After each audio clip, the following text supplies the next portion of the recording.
Ça fait 2 années, en fait, un artiste qui est natif de Bandal, intégré Mhm. quartier latin, Mhm. se faire connaître sur Kinshasa Mhm. et un peu partout en Europe, en 2009, en train de dire déjà que Stade de France, Stade de France, Stade de France. Après 2 années, UE Arena, ING Arena, Stade de Martyr. Mhm. Le summum pour Fally Ipupa, c'est de faire Stade de France. Mais pour certains, mankiuna. Date, Tozakaka, Izala na monté. Mhm. On dort, on se réveille.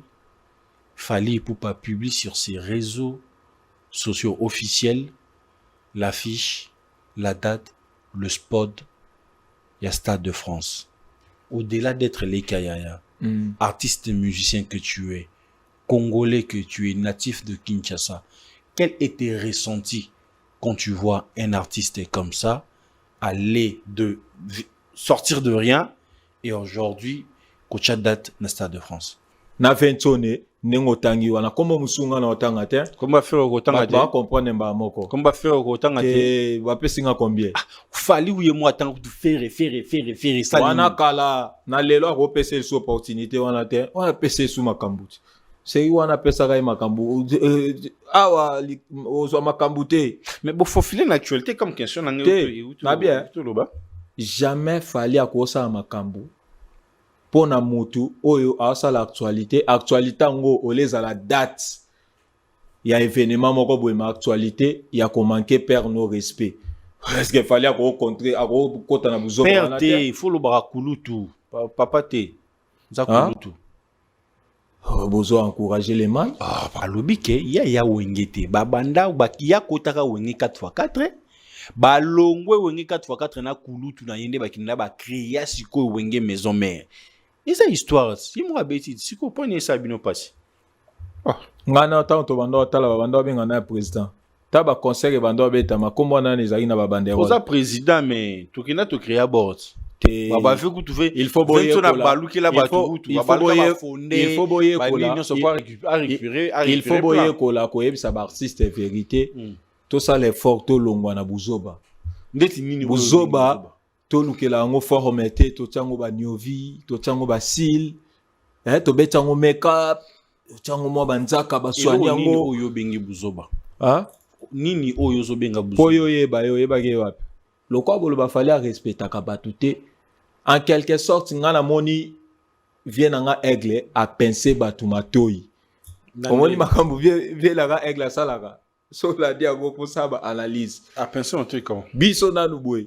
Toi ba noko poto défendre Fally ba benga ba yuma. Minyo Abraham loko azamo na wenge ba so pa wenge. Seri moko bwe elo mo bimaka Bill pe Fally azo meme poto. Batutu ba bimaka yo amona wenge yo ko sala bongo te. Siko tala place aigle ke simba ake simba sikoyo fondé oya wenga ngo bino bolobaka esprit moni ce qu'on a tali na vandi na bi aigle azosi 80,000 o combien de nzembo na album ba musicien belé na bien 80,000 dollars wala oyebe pas Fabregas combien de chants yo la problème la Fabregas beta la yebisa yo. Bon, to logo lié. To logo to on a des combos aux angles na mnono. Les affaires gas na robinu mundi basaloni. Est-il vrai que Fally sera l'invité de Werenson na Adidas Arena? Est-ce que c'est vrai? Parce que on a moins qui couvre les goulas loba qui en tout cas il faut adapter Mamou Fally ne Fally à Salara. Donc les Warriors ils a fallu ou rien donc muta ko manona ba fan na aza siko elo na sepela ki abimisi makamba loba na banda kuna TV aloba ni nando bakamba loba na banda ku ya ngwana to copier tala sala album urbain to copier cette fois ça bimisi la TV ils mabe pour alobika bongo ke muta mutu ka se concentrer na ba fan na ba warrior ba se ko ça ba se concentrer na fan za mabe il faut copier guide quoi comme ça makambu yanko. Un moment est comme très difficile pour copier guide. Koffi Olomide Ferregola baza isusu en bon terme. nayebisaka yo awa na émission papa azongisaka bémission na yo nayebisaka babolingo mosusu a confirmé te yo yoka nanu nga nayebisaka yo nayebisaka babolingo mosusu eza babolingo provisoire toujours analyser kaka mais exact que Kofi Koto a déclenché guerre ou bien Fir a déclenché mais toujours analyser car va dire en fait hein toi analyser ça non analyse pour yo mambo la vie quadre la monara la lobina oui pourquoi nayebisaka o to yebi que ba fana Kofi avec ba Kofi Phil ba fana Fali ce sont de Warriors ba fana Fir egola eza ba Gaulois mais tango la légende Kofi Olomide azolo ba Golgotha bato bazo sango osekini yo sekini oyebi la Golgotha nini esalama kuna nini esalama na Golgotha osekini oni nalobi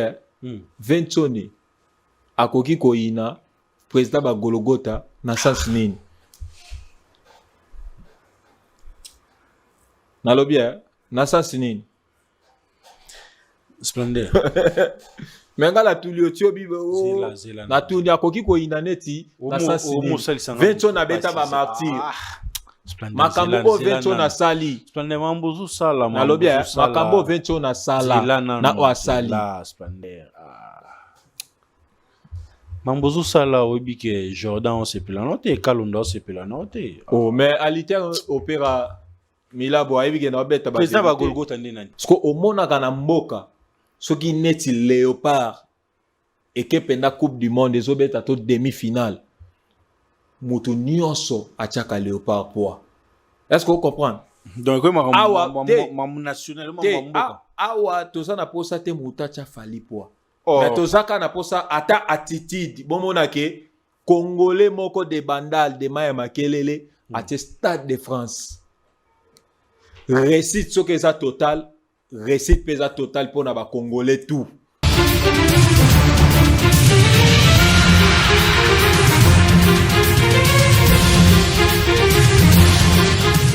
de vous retrouver une fois encore de plus devant vos postes à téléviseurs pour suivre cette émission Plateau Actu animée par le vôtre de toute une génération. Tonton Ben, c'est tonton. Et d'abord chrétien, le tonton est plus mignon que vos copains, que vos maris, que vos frères.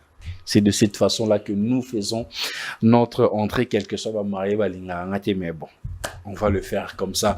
J'ai dit un grand merci à mon partenaire officiel, Mike Amelo, les amis. Vous êtes en Chine, vous voulez acheter vos articles, vos produits et ramener ici à Kinshasa. Il faut faire confiance à Mike Amelo. Avec Mike Amelo, en tout cas, vous n'hésiterez pas dessus. Et j'ai profité de l'occasion pour dire un grand merci, big up à celui qu'on appelle Mike, là où tu es en train de nous suivre, frère. J'ai dit toujours, c'est ce genre d'entrepreneuriat que le président de la République a besoin. Donc, Amelo Logistique est là vraiment pour vous aider à acheter vos articles, à ramener ici en toute sécurité. Et surtout que faut Amelo Logistique, Azaka, Kakote, on a été même remboursé, belé. Donc, ça, la sport, calamité, bordel, calamité. Je ne sais pas si seulement tout le monde batoko là-bas, Mike Boy, belé Namboka. Na ebité mboka na biso ekoma wapi ekende wapi. En tout cas, Mike, nous les autres, nous sommes là derrière vous pour soutenir Amelo Logistique jusqu'à ce que Jésus revienne. Donc voilà, et je profite aussi de l'occasion pour féliciter celui qu'on appelle honorable Mon Plaisir Ngaba chez Bisson. En tout cas, honorable Naïb Marambozo qui est bien. Un grand merci à vous, honorable. Bon, Oyo Lobezara, Oyo Salanga, la Fandi Nazozela Kaka. Big up à vous, honorable. Sans oublier, moi, na mère, Yaeli Bompenzi, na ebité no bara toujours. Sozana, honorable, Mon Plaisir, Ozana, Yaeli, mon pandi koto, bon, na ebité, Rosenga, nini, rolela, nini, ba. Basalanga, o balingi. Donc un grand merci à vous, honorable Eli Bompenzi, là vous êtes en train de nous suivre. Vous êtes sur Plateau Actu ici. Nous prenons le sujet d'actualité, nous le mettons sur la table et nous invitons deux invités détails pour décrypter, analyser sur l'actualité. Aujourd'hui, l'actualité est dominée par celui qu'on appelle l'artiste légendaire Fali Ipupa, de Bandal à conquérir Kinshasa, jusqu'à dépasser Kinshasa, aller vers l'Europe, aujourd'hui le monde, c'est un réel plaisir. Une date tant attendue, pas seulement pour le Warrior, mais aussi pour le mélomane de la bonne musique et pour la culture congolaise. Après tant d'années, aujourd'hui l'artiste a Biso date, il y a Stade de France. Un pari, est-ce que ça serait un pari gagné pour l'artiste? Quels sont les enjeux pour gagner cette pari et confirmer encore cette partie légendaire de l'artiste Fally Ipupa? On va parler de ça durant l'entretien de cette émission avec un invité que vous aimez, que vous portez vraiment à cœur. Lui, c'est qui? C'est Splendeur Mbongo, à qui j'ai dit bonsoir. Bonsoir, tonton Bems. Les Kayaya certifiés. Mbiste. Okomi pena, Mbiste. Ngana mbiste de ça. Mbiste face à Warrior certifié, monétisé. Parce que Moïse, une fois c'est décidé, bah fan faut voir maman mbiste confirmé. Yom toye na ngoto bote lo mbiste. Mbiste confirmé. Pasteur Moïse mbi na pese ba mbote bisigaza. Kalamingi tia donc pasteur Ozala na Grand Paris Arena. Donc bah billet tout est déjà.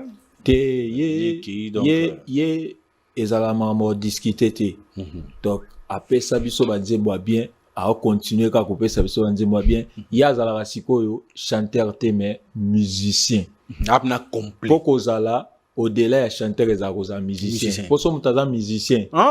Oui. Zabongo. Au-delà chanteur koza musicien. Ozala soki ozano chanteur. Moto azala musicien. Ami komisaka chanteur ata bo ndimete. Il suffit qu'à soit salba œuvre bien. A ko s'imposer sili.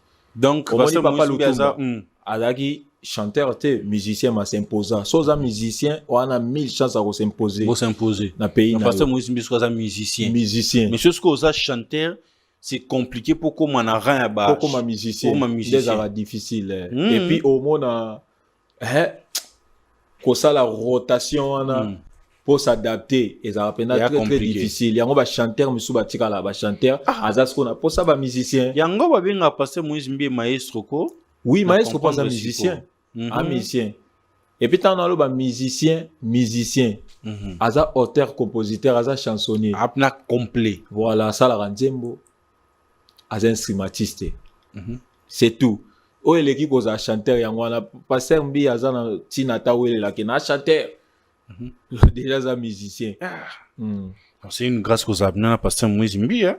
Nous bénissons vraiment le Seigneur pour cela. Alors, Splendeur Mbongo, boni santé, mambo kende. Te makambo kitokos. Depuis tongo, netoza botoza kana esengo. Esengo déjà ezaki da depuis hier. Mais to bano zelaka na tongo. To sepela siko na bato elongo. Ba yu bosala actualité boy. Bo renverser actualité. Musique a Congo esimbama nango kana Fally. Siko nde to tsango pentira sika. Pentira ngo eza Stade de France. To rien abiso na mambo Stade de France, mambo zebele mais ngai na sona yembe bonabi ke matière bimara mais tant to tourner émission parce que na tourner l'émission ça me fait même pas 4 jours na ba commentaire bat na landela mingi pe ba commentaire ba bisinga yo za musicien mais obosa na ande tu za musicien obosa na carrière na yo na bosa na ndenge obosa na ki uzala ou par album soki na studio na bosa na ndenge obosa na promotion ya ava ba kondanenga ya clip ava ba kondanenga yo mo lobelaka mambo fa ava ba kondanenga bazongisa ba émission kala ba condamner na papa chéri ba condamner vieux quadra ba condamner bato ebele po makambo nga na osala ngam na bandango te papa chéri bando kumisa papa mba matin midi soir na ba TV et salaka nini omoni soko sali makambo aboye pa artiste mususu oza noko mais so sala ngwe pa Fally mabe carrément to mona ke ezande balingaka bato balingaka Fally te. Première poto ya papa Wemba mutamema e vena biso Luambo. Papa Wemba pas zaki matin midi soir. Visa 80 azapeka matin midi soir kokumisa Luambo, kokumisa kute ko défendre Luambo. Eza na ngoya eza mamba sikate. Ya sikate vena biso quadra. Tongo midi poko kokumisa ve bokul. Na ba kester. Siko na tour na biso nde ekomi problème pour la ligne. Obi péché. Batika biso to vanda. Warrior. Batika biso to zapenda pepele. Le Stade de France on est le Stade de France. Yo somo na bongo. So somo na bongo. Gloire à Dieu. Bah, sujet zébélé, tout, on a vu sur l'ambassade de France Wana et tout. Babi, l'actualité était tellement dominée par l'artiste Ferregola, en bras de fer avec Kouloutou Naye. On va lui demander papa, t'es faux bien à Kouloutou. Kouloutou Naye ou Ranson. Mais durant période douana Oyo, l'artiste Ferregola Azana a gagné actualité, tout a gagné actualité. En ce moment-là, Babi, fallait chercher en fait à se faire faufiler pour se faire parler. Voilà la raison pour laquelle Akoumé Bengisa, Batuna Banda Kunae, Mona qui fonda les kaki kuna, Vestino les kaki kuna, Bazona bon peu pacolos, mais na cadre nini. Fallait en Robin. Est-ce que c'était vraiment pour faire l'actualité parce que faire à Kanaki actualité ou comment? Omoni boy. Donc, ce qui fallait, ici fondé, ici grand prêtre Stino Movie, et Zapo, Johanna Kangaki actualité. Johnny. Soit Kangaki actualité, actualité, Johnny. Mutotangi Kombot. Ngatenga omba des personnes. Te atoana ko posa dédicacité.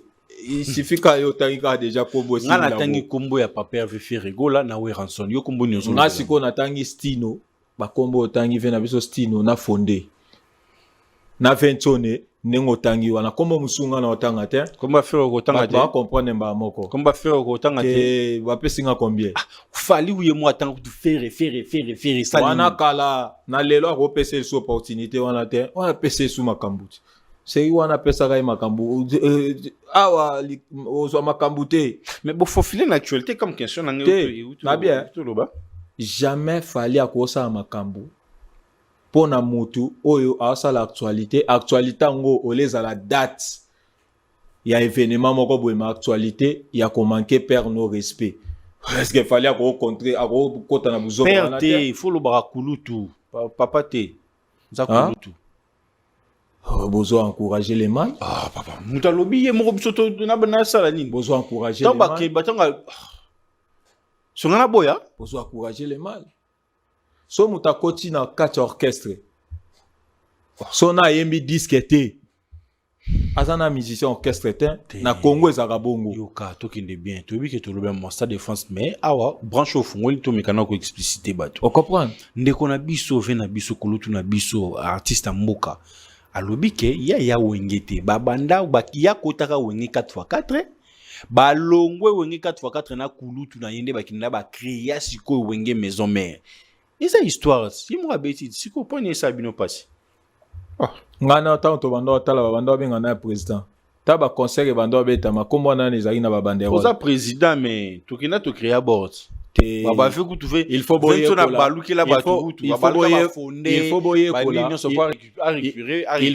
kola ko yebisa ba artiste vérité to ça l'effort to longwa na buzoba ndeti nini buzoba to lukela ngo formete to tsango ba nyovi to tsango ba sil to betango makeup to tsango mo banzaka ba soigner ngo oyo bengi buzoba nini oyo zo benga buzoba oyo yeba ke wapi kasi fala boya yoka kolela ya bana fale pe na kati aloba naza mwana te yo nde kulutu ala pesi mamo vocal bongo jide ta za mwana je pas za mwana te bongo tant to benga bana bato bazaka babana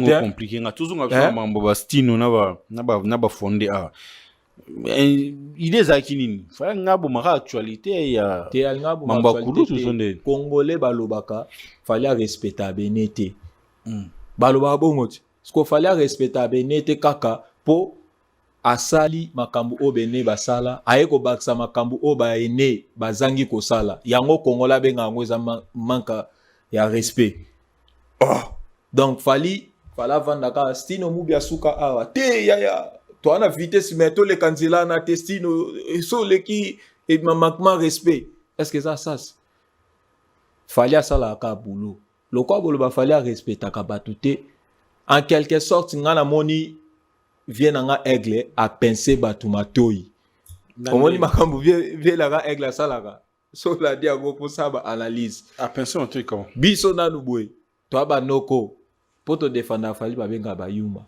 minyo Abraham loko aza mwana wenge baloba so pa wenge seri moko boy et là moi bimaka bill pe fallait azomeme poto bato tu babimaka yo amona wenge yo ko sala bongo te siko tala place aigle ke simba siko yo fondé oya wenge ngo bino bolobaka esprit alaksi bino esprit ndeza soki fallait atie téléphone na lito il vient na posana mono za venanga ake parler bobenga pe fondé sans esprit po vie et pas colosse monani na vidéo bobenga pe vie sans esprit bobenga pe vie sans esprit sko wana ba fondateur ya wenge bato balobaka wenge esprit bango baya so ba ve wana basala ka ngote bango balinga basana wenge te c'est mais l'idée de l'artiste c'est quoi en fait parce que il s'attache plus l'idée à wenge yo kana question ngate il s'attache plus parce que quand tu vois il fallait parler de Weranson c'est avec beaucoup d'estime, beaucoup de respect la même chose aussi pour JB Mpiana et aujourd'hui c'est fondé tous ces autres là même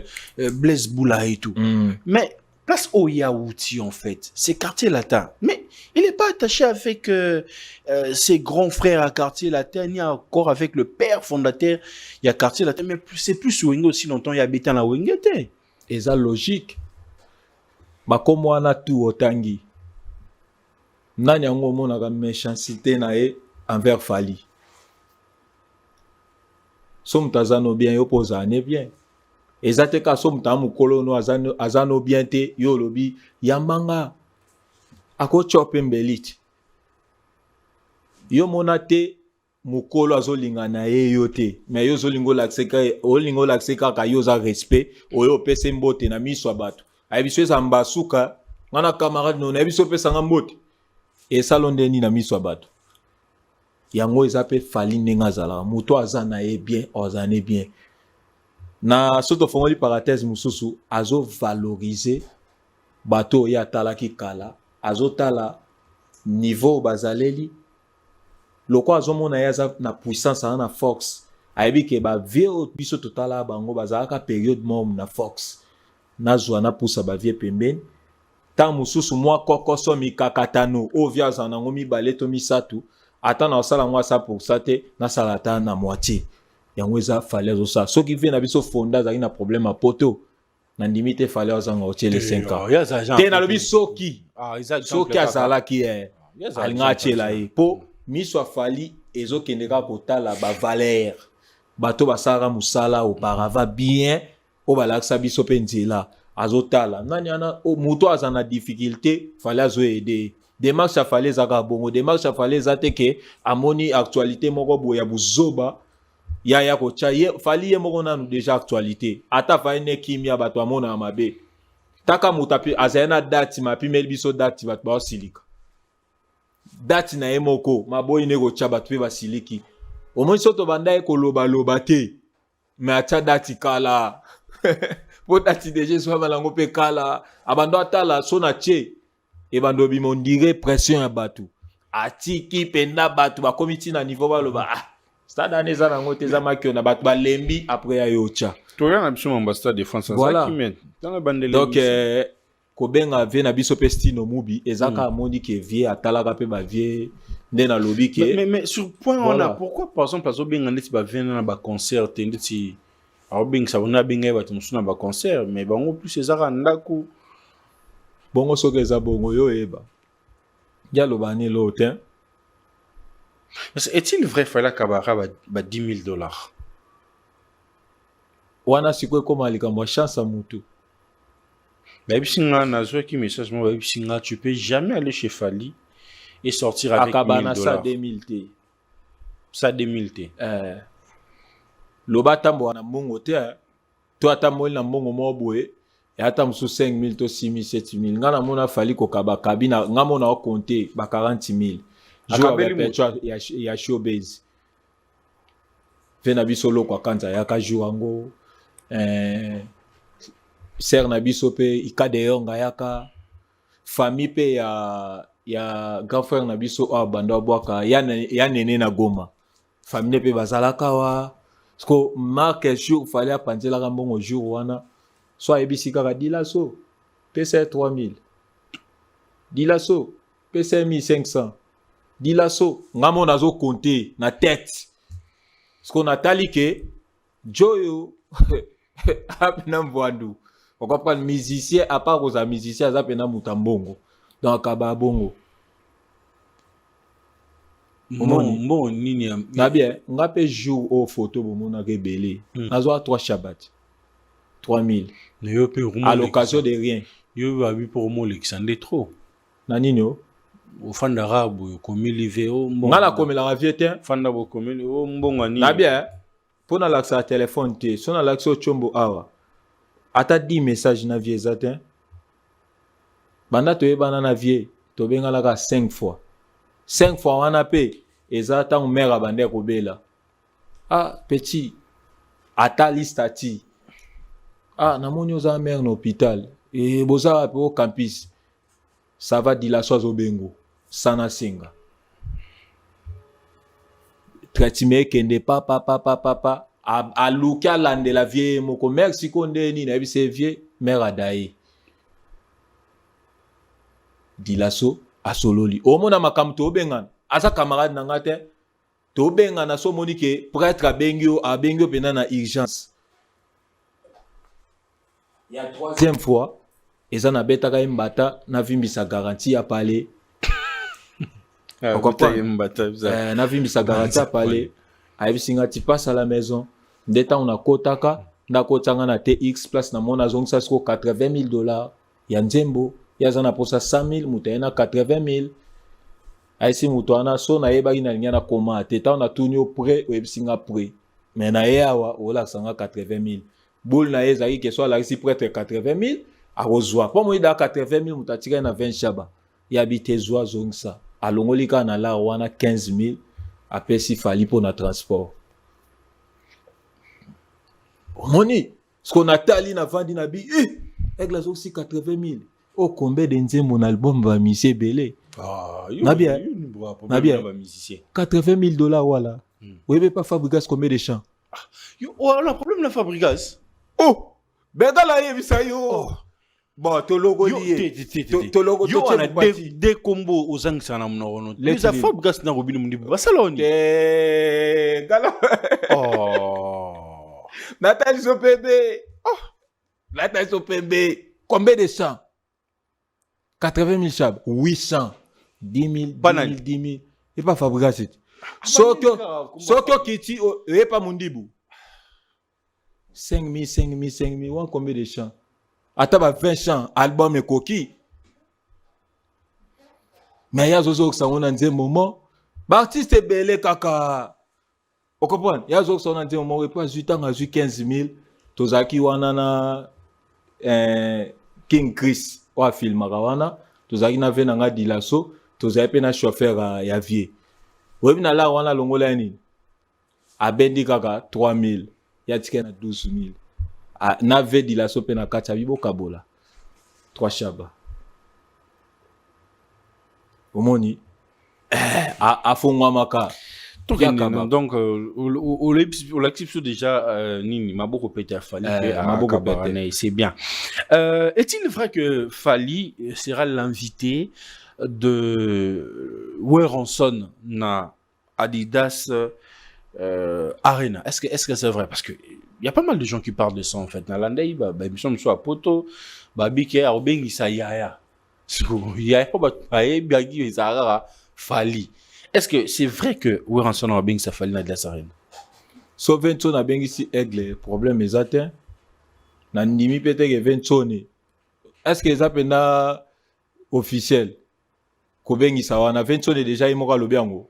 Te non na monité mais bata Venton ba lo ba ya ouais ba lo ba peut-être pour na démarche kaka ya ko booster concert à Venton. Mais est-ce que so to bito fan de lango il faut ebima na mnoka Venton.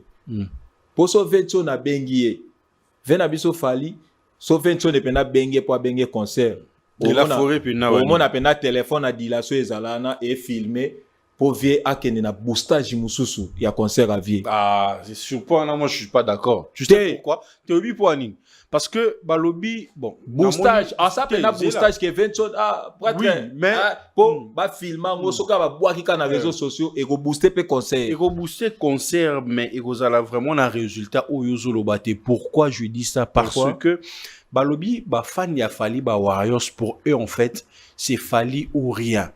Fally peut faire une vidéo, Fally peut te poster, Fally peut faire tout. Mais Bokenda raté en fait. On l'a vu qu'avec avec Oisé quoi. Fally a été là présent, mais les Warriors n'étaient pas au rendez-vous. Et pour certains, déjà, Bisso, naba ça laisse amener les bons que sur aux bêta on se bat ba ça donc ils échec. Toi on a problème encore. Fally a kobenga ba Warrior ba ke ko soutenir mutu. Mais il faut pas ça à différence. Il faut pas kende pas mutu on attende ba kenda pas Fally. Kasi eza naturellement bokenda bino ndete ba kokende ah rien ba kokende mais Warrior on sortait na ndako c'était le gars Oisé kwa linga beta mpia te ba kokenda raté. Au comprendre réponse c'est Fally ou rien. Et au comprendre réponse nanga te ba Warrior o ba okende bazali. Mais misusu akomona ke prêtre à l'obito kende mais nga na pemi nanga ba o ba kei ba kende. Mais vous êtes égoïste hein. Ba Warrior ba yaka à 100% de lobi Fally ou rien. Na makambuka ya Fally. Mais tant au monde a peu batumsu ba omiko ko adopter façon de faire des choses wana na mona qui couvre les goula loba qui en tout cas il faut adapter ma Fally ne Fally salara. Donc les Warriors ils a Fally ou rien. Donc mutam tako manona ba fan na aza siko elo na sepela ki abimisi makamba loba na banda kuna TV. Aloba ni nando. Bakamba loba na banda ku ya ngwana to copier tala sala album urbain. To copier. Bon, cette fois ça réussit la TV. Ils mabe. Ah, pour alobika bon que mutam kasi concentrer na ba fan na ba Warrior ba c'est ko ça ba c'est concentrer na Fally za mabe. Il faut que copier guide. Guide c'est quoi comme ça makambu yanko. Yango mone comme très difficile pour ba copier guide. Donc vena biso Fally soki penda vento na bengie. Ndena ebeli vena nga Fally akendaka na promotion ya mutu na ba stratégie. Tout comme so vento na bengi bako tape caméra li solo ya bango de et bi pe internet pour e booster pe vie. O e booster ka ba Warrior te e ko booster pe na ba fan ya vento ne bango moko ba la mukali susu ba mona ke o Fally akoti ba boya na kende. O comprendre? Po vento na ba fan pe nyo sortir na ba concert à vento ne ba kendaka. Et ça peut par rapport au pays à likambu pe attend. Mais tout mais quand on réfléchit. Ceux qui par exemple Ventoni et que Fally à répondre à concert à Ventoni wana et ça de l'autre côté faire un grand verre où raté dans le sens où son premier concert n'est-ce pas Schengen le plaisir allait être pour le grand Wenge de voir que il a invité qui ça Werenson, mais ce qui n'a pas été le cas, il avait invité Koffi Olomide. Ce comment on a ce échange que Vento na Bengisi Aigle à répondre. Et bien ça de l'autre côté ingratitude. Ce qui Vento est appelé officiellement Bengisi Aigle. Ce qui disponibilité. Mais nous on bête la au matériellement officiellement. C'est comme si bino wa no d'accord na ngote. Toi na TV. Et loko Vento na lobité. Il faut que na ngope na ndenge moko boye to sa na biso kaka analyse to loba. Ce que ça pena officiellement Vento ne soka bengisi Aigle. Na politesse na humanisme Fally azaka nango soki calendrier na ye eza disponible azana disponibilité ya koya na limite ya koboya wana vie na ye moko aloba prêtre bankoyi bani na okeni mais soki Fally asaleli politesse ake concert ya Vento ne etali ete mutu mususu soka bimi na ye ngra soki nini etali te Fally asama mpona bato te mutu nini pourtant akomba faire ozobenga on comprend mutu nini yo nde mutu ozobwaka bakombo na ye ezala awa basenzi bakoya profiter kombo wana tolingi yango lisusu te na monoko na biso la plus belle voix du Congo. Bon tout continue na biso et tout banini Koffi Olomide tout ça sous sortie médiatique na ye hein tout ça sortie médiatique mais ce qui m'a plus étiqué certaines opinions publiques en fait c'est la partie où il parle de la presse en fait en se disant que presque toujours respecté ba musicien te ba polémique ba guerre au sur que ça les ba kan ya ba fanatique et tout, c'est parce que les hommes des médias ne bazo mema ba débat moko boyé par terre, en fait, dans le sens où tu reçois un artiste, au lieu de parler de ses événements ou encore décortiquer peut-être ses chansons, autant à combat Kofi une émission à faire et combat faire une émission à Fali et tout bisonne toujours créer ba polémique wana en a loi à qui musika que ya olobake lui il a jamais manqué du respect aux hommes de médias et même le média bazaki on a dit bon est-ce qu'il n'a pas aussi mutakoki ko répondre les gens de té est-ce que ça solo tu ça lokuta qui n'a jamais manqué yango ngape na omituna ba journaliste deva vient na biso quadra na ebité ezalaka domination to ezalaka kaka oza face ya moto abeta ba kuku ya moto abeta ba nzembo oyo yebike e bersa ki bolenge ta mususu ya papa abota yo ou bien ezalaka nini oko respecter artiste po asala musala ya bien mais respect na yo mutu pe oza na droit ya koyebisa mutu o manque un respect yaya o manque un respect bongisa na comprendre tende ba journaliste ba oza na makasi wana te via komi ko silika trop na bémission parce que yo pona yo à mon cas ba journaliste respect oui ba journaliste bazaka na respecter so ba yambi vient na biso a konza komo ndenga tozana toso la pepele na konza na ngayo te eza so na bande musique liboso na yo ye journaliste et ça les lorote et ça les rien et ça normal tobota majou mote yo so botami liboso a mutu okoli bandi pe musique mwana mwa bimi lobi a komi journaliste ana droit ya ko poser question loko la journaliste na cadre professionnel en ça e ko lobela ete ke loko yo bande musique kala question nezo mériter yo te wala nde et comment moi mabi on comprend voilà ba journaliste ndé bazaka maele so bazoya mbavie ba ndenge nini ya kotambola na yi quand tu qui par respecter ba boya ita mususu ko bimise en dehors talo maka par exemple tel respect ou ba boya ça bozo tika vie bogo yango patuni bino na émission que est-ce que ngana makabi no respect lobi susa okende kuna po ya ebinete kazo manquer respect mais ba journaliste na ba parler ba mona ke via respecter biso te mais so beaucoup ta na ebo yebise mba moko biso ba ministère sous tozo sous para ba journaliste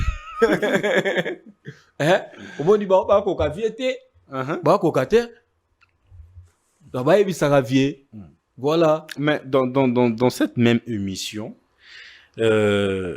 existait sous polémique dans le sens où les gens disent qu'aujourd'hui Koffi Olomide Ferregola baza sous en bon terme na yebisaka yo awa na émission papa zo saka ba émission na yo na yesaka ba bolingo mususu a confirmer te yo kananu na yebisaka yo la yesaka ba bolingo mususu eza ba bolingo provisoire toujours analyser kaka mais exact que Koffi Koto a déclenché guerre ou bien Fir a déclenché mais toujours analyser car va dire en fait toi analyser ça non analyse pour yo mamba la vie quadre la monara la lobi na kana oui pourquoi na yebisaka o ngai na ina concert na yo o pesinga micro ngana zi o pesinga na zongselio na zinde oyo yembela soko moni yango na misu eliko laksa nini ke confiance na moninga te so da bozana muto ana confiance no te seke bolingo ezate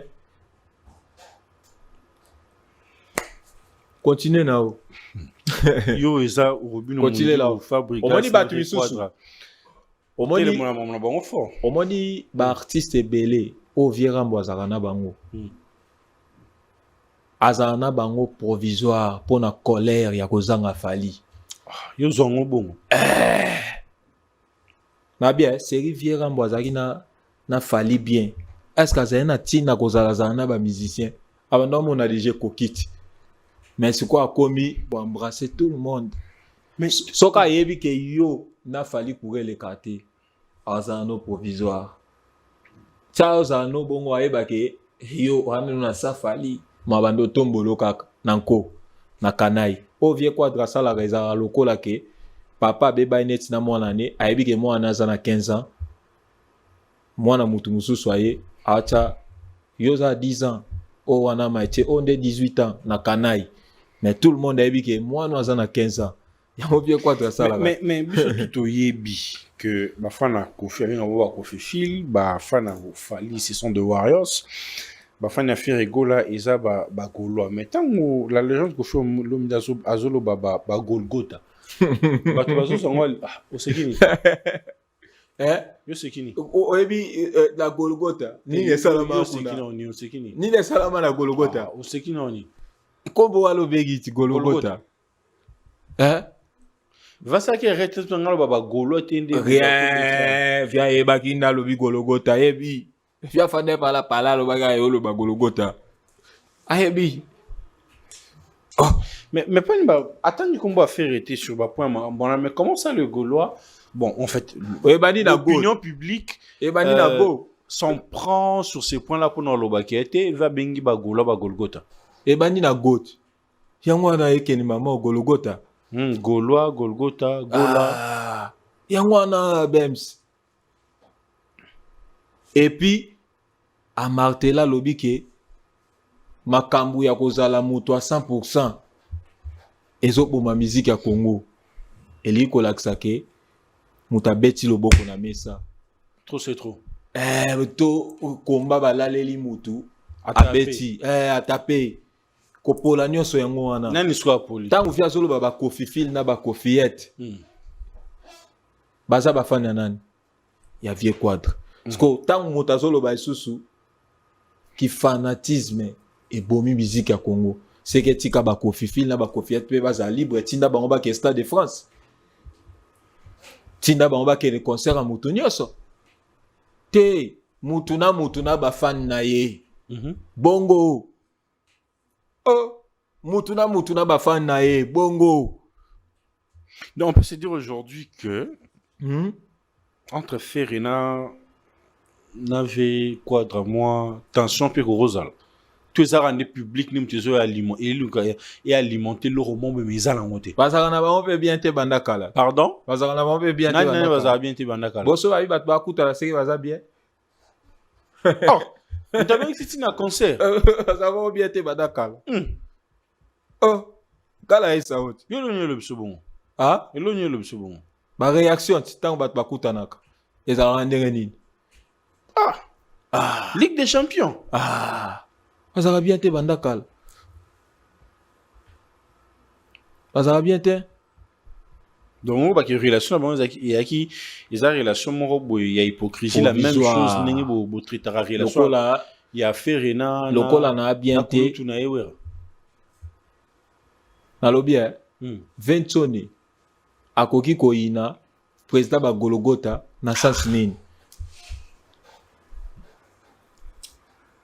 na lobia na sens nini Splendeur menga la tulio tio bibo na tunia akoki koina neti na sens nini Ventoni abeta ba martyr makambo ko Ventoni na sali Splendeur mambozu sala na lobia makambo Ventoni na sala na wasali Splendeur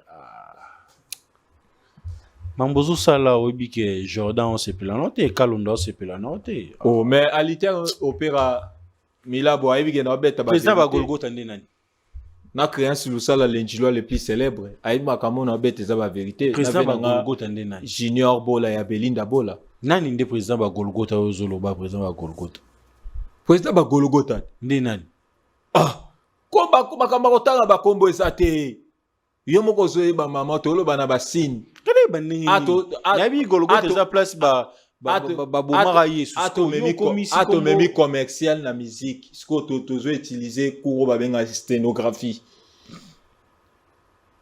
koma oyo zoyoka na mato na matoi yango tato ke Golgotha yo mama ozomona président ba Golgotha yeyo nde nani président sabatanga kombo yango na lobi est-ce que Ventoni akoki kozala jaloux ya président ba Golgotha na maternité ya wenge musique maison mère Ventoni akangaki makolo te Donc alobaki yoka kolela ya bana na comprendre. Donc veto na bimisi ba musicien belé na ndenge ya communauté na biso ya musique ya Congo zelana atondisi ba stade on comprend obungisa likambo Abimisi ozo ba ko sala nga artiste. chez moi pour bungisa likambo. Donc yo ozo traité Ferregola ne président ba Golgotha nalobi ndenge nini yo yebi ke V4 ndalobi ba Golgotha ba dire na yo ozo ki nango a ki na maternité a wenge mais to sala ba hypocrite ba Golgotha yo yebi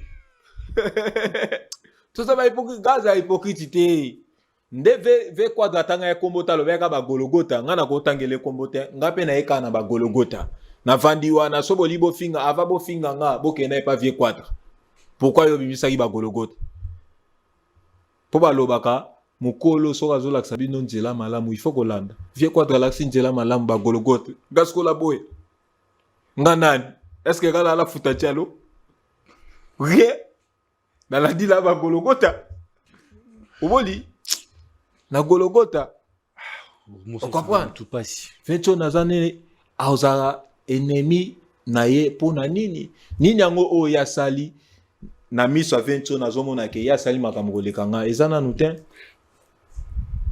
mais kozonga aventoni wana ndenga zongi ba dates ba Didas Arena et bank ça fait ba musicien mususu na age na ye déjà wana so azongi biloka bongo bato pe basomba ba billet baya aza vie to mona ngoka ya pamba te il faut to féliciter vie et puis azolela te yo ka vento na vande alobi bana na ye bazo tele ba posa banana kweya yo ka wera azolela na kombo héritier tele kal posa artiste mususu balela kombo balela kaisa batata mususu alela mwana tele kal vento na ko pesa kulwa wana te splendeur wana nani omona un tata azolela ke mwana tele kal yo ka vento na loba mwana tele kal nani toyebi ngana yo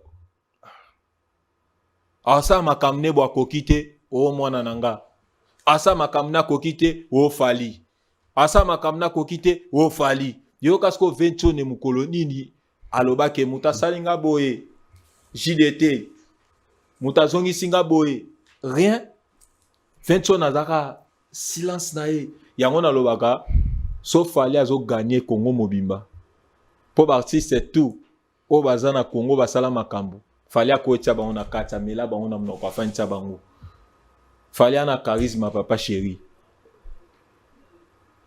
on comprend ana charisme papa chéri fali ana stratégie we ranson fali banzele balingaka ye eza nzoto ya Koffi Olomide banzele pe balingaka ye donc asangisa batutu yango eza nde fali akenda nango siko autrement tango asangisi batutu aboyi kozana Kongo abimi nango siko aketala ba petit na ye ba Gims banani ti abimia akomi kuna na babukuna boy Splendeur Mbongo, ça fait 2 années en fait un artiste qui est natif de Bandal, intégré quartier latin, se faire connaître sur Kinshasa et un peu partout en Europe. En 2009, en train de dire déjà que Stade de France, Stade de France, Stade de France. Après 2 années, UI Arena, ING Arena, Stade de Martyrs. Le summum pour Fally Ipupa, c'est de faire Stade de France. Mais pour certains, Mankiuna, date, Tozakaka, Izalana, on dort, on se réveille. Fally Ipupa publie sur ses réseaux sociaux officiels l'affiche, la date, le spot, il y a Stade de France. Au-delà d'être les Kayaya, artiste et musicien que tu es, Congolais que tu es, natif de Kinshasa, quel était ressenti quand tu vois un artiste comme ça aller de sortir de rien et aujourd'hui, Kocha date na Stade de France? Omoni Fally Ipupa Kocha date à Stade de France, soto longoli ba polémique ou ezana musique à Congo. Et alors quoi Fally abeta finale. Finale ou finale elinga kolobate championnat sili. Finale la Ligue des Champions alaka. moto azwa coupe année prochaine bomona susu Ligue des Champions finale la Coupe du Monde pe zalaka eliko lobate finale ba clôturer Coupe du Monde pour na libela te au moins après 3 ans to 4 ans Coupe du Monde mususu ebeta parce que au mona kana mboka soki neti Léopard et que penda Coupe du Monde ezobeta to demi-finale mutu nyonso atiaka Léopard poa. Est-ce que vous comprenez? Donc national awa toza na posa te mutu atia Fally poa. Mais tozaka na posa ata attitude bomona ke Congolais moko de bandal de maya makelele atie Stade de France. Récite soki eza total, récite pesa total pour na ba Congolais tout. Libanda, Côte d'Ivoire, Ghana, Nigeria, bayebi na bango ba polémique o biso to sala na biso ate. Bayebi na bango te. On comprend? Po bato ebelo bayaka ofinga. Ba finga na lingala. Bon, loba po lelo mutako lo ba lingala ba traduire na bango mutako comprendre ke oyo na français na munoko azoloba a traduire en français zande boy. Pour monde déjà évolué nango. Mais au monde attitude et ça tout le monde artiste nyonso au baza va comprendre place il fallait soit zo ma musique à Congo. Alongo la ba jeune na distraction, alongo la na bato bazane même âge bolongo na distraction bo bosser loipe boko beta Stade de France. Place à memi musique à Congo te souka kana ba salle mythique. Est-ce que Stade de France normalement est-ce que basala qui on pour la musique ten basala on pour la foot mais musique peut comme kota so pesi falanga na yo kanyaka na yo parce que côté fali a memeli a memi ngote pour na sentiment atali déjà sala 3 arena ba mususu za ba 20 000 ba mususu omona ba 16 000 15 000 donc atali ba concert o beti a monique nazana ba fan oyo na koki kozwa place na Europe précisément na France Paris batu baya kolandanga na place à 80 000 personnes yango moni akena makam na Stade de France yokanga sikoyo omoni normalement de fala te Stade de France aza pena mobali pourquoi fali batu balandie na ba concert trop.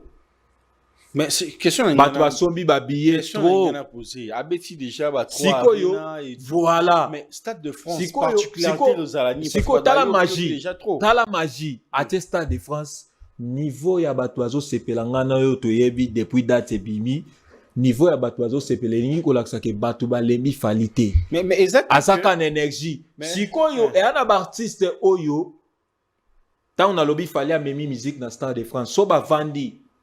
Il faut pas comprendre que biso tozo bosser mais to baksa lisu ba effort. Pourquoi? Ngayo yo tamusu na beta na sala 40 000 te na poto to 20 000.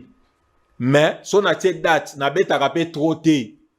Mais son a tie date na za na difficulté à te ka ba billet ba nila ba concert na nga mususu na teki ba billet te et puis mususu ko zala na teki na beti mais batu batondi te. Mais na beta ka trop te.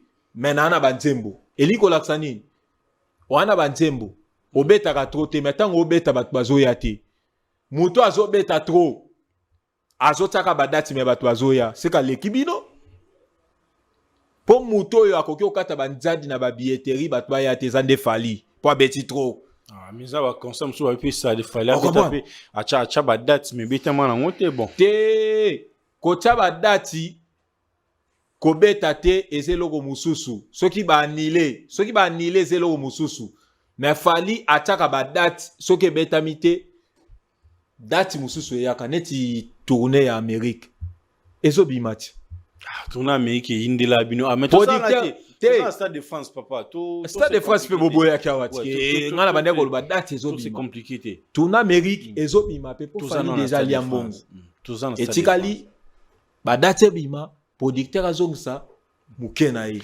mais au-delà de tout qu'est-ce qui yango na lobby Stade de France o fali achewana bo kitabo matabo ze la billetterie ezobima ba fongola ngo le 8 octobre place okomona sikoyo fali azanani okina ba niveau ani noté ba nino ba beta ngo na ba 48 ans ka billet ba billet na lobby omoni eloko esalaka boye mpo fali aza congolais nino aza nani kasi Aza congolais mais grandi en France. voilà on dit siko qu'il les a, bah, wesh. nino bokoti duti te bokota fali duti mpo boyebi aza mwana bandala Mais qu'est-ce qui motive aujourd'hui Fally Ipupa de prendre, pour moi je dirais, ce risque?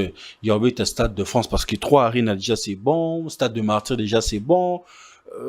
Pourquoi Kara kasi Stade de niveau France? na ye ti place akomeli ti C'est pas peut-être banino pour... barespectaka ye baburuna boy barespectaka ye Gibbs agumbaka motu dajo agumbaka bato wana tu oyo babeta bastade de France bayebi fali aza prêtre parceque prêtre aza na stade de France te loba yo moko ana disque d'or ana disque de platine ana disque de diamant stade de France soki abeti yango après tokoti siko na compétition ya bastade bomona stade ya Belgique bomona stade ya Suisse stade allemagne omoni makambo oyo fali azosala po koma fali il faut tala est-ce que tata bota yo lettre ya liboso ya kombo na yo est-ce que banda na kombo ya tata na yo Mais c'est pas... il faut que... tala sikoyo est-ce que po koma avo koma fali est-ce que moto amemaka yo na orchestre oyo mbala liboso okende est-ce que lettre na ye ebandaki na lettre ya kombo na yo mutu oyo azomema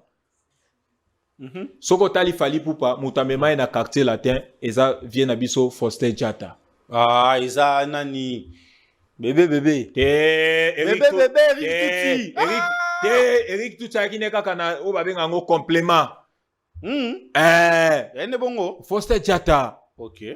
Il est président. Foster Diatta mutu amema vie na biso aigle na quartier latin kombo ya papa Fally pe nani Foster kombo ya moto azomema nani Fally 3 lettres F yoka biloko nazopanza siko bems bogaba sikoyo soko zwi Foster wana omona U eza na kati eza 21e lettre na alphabet to ape na 21e siècle donc na bato bamemaki eza formule mobimba na mystique po mokili eya mystère na mystique omona 3 lettres F Fally Foster Diatta papa Faustin o comprendre ndenge kende soki toye kokita na 21e siècle na simbi tron na musique ya Congo eza Fally Ipupa soko talibano nyonso Fally aboti na kati ya formule ya 3 lettres F bakombo na bango soki erate F omona na kati ezala so tie malka a eza na a ya Fally fa déjà osko to panza ngo mukolo mususu mais voir aujourd'hui déjà musique Ndingu a précédé déjà promotion à Stade de Martyr. Vous êtes d'accord d'accueillir musique Ndingu de votre côté? Pas de problème, mais Azana Kata département, tu vas payer. Mais on peut dormir, se réveiller aussi, musique Ndingu paye Stade de France à Kébé. So mutasombi bien na kende fallait uboya te. T'es dans le sens où n'engé yaya paye ça baba visa et. T'es meilleur Azana liste tu vas payer. Wana to ça va hypocrite. Na yebi aigle bien. Alors qu'il était ça ok était. Te soka sombi bien na ya okende. Ngala tellement kombo déjà bato bossa pour tout temps ndeni kende. Est-ce que Charlie Prince pas se retrouver dans la liste pas Stade de France? Inch'Allah. Inch'Allah. Ah ouais. Homoni. Inch'Allah. C'était un réel plaisir de t'avoir pour merci beaucoup spécial actu pour le Stade en de tout France cas, de Fally Ipupa. Na sa mbote na mon papa Jean-Jacques Bolamba Debo de Mal mbote na créance lusala l'enjilo le plus célèbre ya Théo Zambota mutalia Mbongo elalate Fenanga Junior Bola ya Belinda Bola Pelou Color Suisse ne tombera jamais Vico de Camp Orabi Gaboun Kojo Kamange les bourgeois humbles héritier Minimbu na Suisse donc na pesi mbote na Fenanga Kelly Charleston Warrior na pesa mbote lisusu na moni honorable Jean-Marie Lukulas honorable Prince Toukouz na pesi bambote petit nanga litaire opéra maître Fidjo Gracia Moussaoula Mouska donc batutu balandi biso mobosa ni vena ngai nani vena ngai vieux fiston coloqué voilà vena nga sous les kauka na pesi bambote double SM Sandra Manjaku na pesi bambote donc batutu balandi biso donc voilà Vraiment un grand plaisir de passer ces très bons moments avec toi. Splendeur Mbongo, je profite de l'occasion pour faire de big up à ya fiston okoloki wa na ve nanga donc vepina benga na bna sur la nave. Vieux fiston. Ça va rouler on rapporte Nora, bien nous comment santé ça Kos. bien donc et ça là bien tant que tu appuies sur bon mais savoir déjà comment tu vas, qu'est-ce que tu fais. C'est un grand plaisir, donc un grand plaisir de vous avoir comme un grand frère Yafiston Coloqué. Big up à vous là, vous êtes en train de nous suivre le 22 novembre, une date à ne pas manquer avec le pasteur Moïse Mbi et la réserve de l'Éternel. Vous les amis de la diaspora, ça fait un mois déjà et quelques jours que Soko Sombi bien en Alomba en tout cas au risqué au raté concert du peuple parce que nous sommes déjà dans le 98% bah, billets déjà vendus 98 oui parce que c'est grand à 2% il y a billets côté à Fossé et Tekama donc Bossa Nalombango, parce que dans le jours à venir, le pasteur Moïse Mbi sera déjà de votre côté pour communiquer aussi avant le jour J. Il y a concert, donc, les amis, le 22 novembre, dans cette grande salle de Grand Paris Arène avec la réserve de l'Éternel, pasteur Moïse Mbi, donc, kit complet 4x4, donc, Boyo, album de Tiba, influence, parce que moi, je souhaiterais bien, maintenant, passer à Zong, ça n'a moi influence, attends moi 2 chansons, mon boye. Tu es pina na ba héros to kititi na ba royal ti to na ba le lomoko là ba surtout partenaire préféré zara yebisai alela te le lopo mikolo et kokanité le 22 novembre avec le pasteur Moïse Mbié à ne pas manquer les amis. Allez, bye bye, on se retrouve à un prochain numéro.